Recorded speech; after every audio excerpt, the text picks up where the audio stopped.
তো যেখানে আওয়ামী লীগকে হত্যা করে, আওয়ামী লীগের গোস্ত খায়, আওয়ামী লীগের বাড়িতে গিয়ে হামলা করে, সেখানে আপনাদের উপরে কি অত্যাচার হয়েছে সেটা বলার আর কোনো অপেক্ষা রাখে না। আমি কোনো হত্যাকাণ্ড চাই না।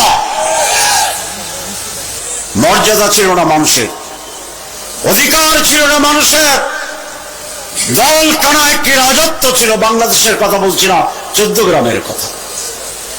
ইনশাআল্লাহ আমরা মানুষের মর্যাদাকে, যত গরিবই হোক মানুষটি, তিনি মানুষ, ঠিক কিনা? মানুষের মর্যাদা রক্ষা করা হবে, পুনরুদ্ধার করা হবে, এবং এর সামাজিক যে নৈরাজ্য, সেই নৈরাজ্য হতে দেওয়া হবে না, হবে না, হবে না। তিনি যিনিও।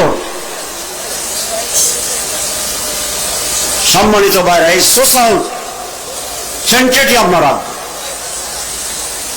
আমরা জাতীয়ভাবে দু একটা কথা বলতে চাই, সেটা হচ্ছে ফ্যাসিজম বিদায় হয়ে গেছে। আপনারা জানেন, ইতিহাস বলে ফ্যাসিস্টরা একবার বিদায় হলে আবার ক্ষমতায় ফিরে আসে না। এই দেশে সেটা হবে না। বিভ্রান্ত হওয়ার কোনো কারণ নেই।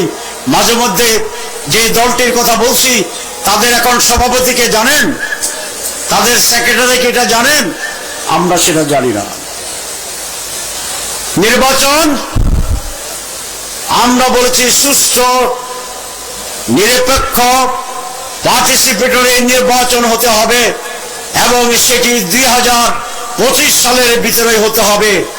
প্রধান উপদেষ্টা বলেছেন সম্ভব, যদি তারা আংশিক সংস্কার করে। আমরা মনে করি 3 থেকে 6 মাসের ভিতরে প্রয়োজনীয় সংস্কার সাধন করা সম্ভব, এবং তারপরে এই বছরের শেষের দিকে নির্বাচন অনুষ্ঠান করবে। এটাই জাতির প্রত্যাশা, জামাত ইসলামের দাবি।